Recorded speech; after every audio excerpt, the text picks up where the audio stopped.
Hello there everyone, welcome back to our channel. In today's video, you are going to see how to delete Instagram posts in bulk.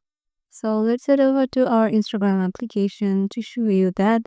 As you can see, I'm currently in my Instagram account, and once you're there, just make sure you have logged in into your desired account and then head over to your profile by tapping the profile icon on the lower right corner.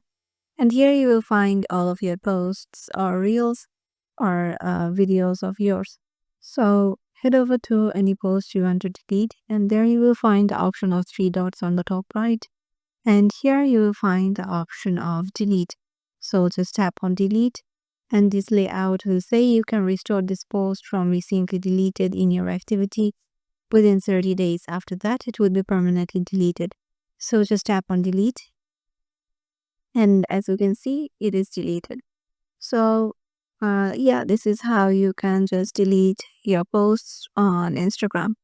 Hope this video will help you out, and if you have any sort of questions, just comment down below. We will see you in the next video.